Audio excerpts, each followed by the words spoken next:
War रुकवा दी Poopó कि अब वॉर रोक दो पोपो। इंदिरा गांधी की आत्मा को याद करते हुए याद तेरी आएगी। दोस्तों, कांग्रेसी इकोसिस्टम का हाल कुछ दुग्गल सांप की तरह हो गया है। नहीं, मैं यहाँ अरविंद केजरीवाल की बात नहीं कर रही।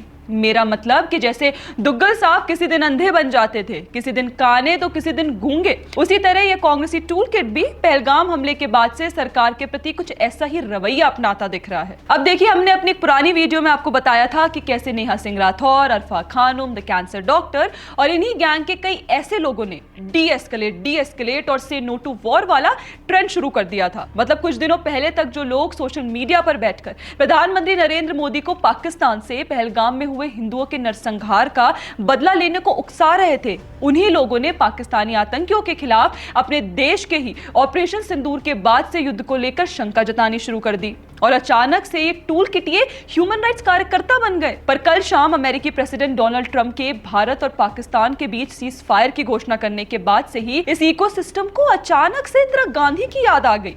उन्हें याद आ गया 1971 का वो युद्ध जब बांग्लादेश का गठन हुआ और पाकिस्तान दो हिस्सों में बंट गया। लेकिन ये इकोसिस्टम उन हजारों लाखों लोगों का बलिदान भूल गया जिन्होंने उस युद्ध में अपनी जान गंवाई।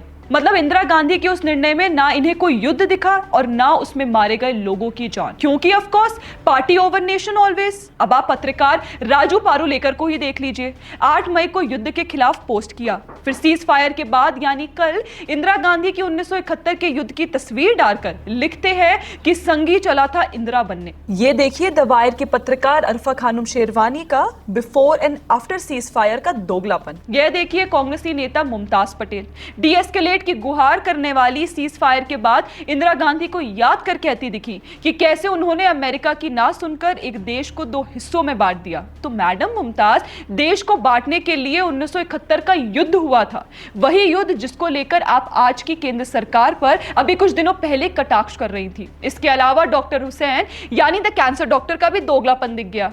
ये रहा before and after cease fire. बाकी आप ये देखिए, रोहिणी सिंह, सागरिका घोष, सुप्रिया श्रीनित, पवन खेड़ा, जयराम रमेश, संजय राउत, सबके सब कल अचानक से इंदिरा गांधी को याद करने लगे। पर यहां मैं कांग्रेस के नेता शशि थरूर को सुनाती हूं, जिन्होंने एकदम सही विश्लेषण करते हुए बताया कि कैसे 1971 और आज यानी 2025 के सर्कमस्टेंसेस में बहुत अंतर है। But the circumstances were different. Today's Pakistan is a different situation.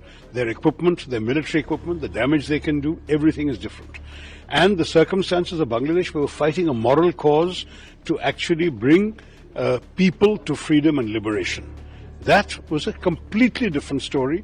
This is a different story.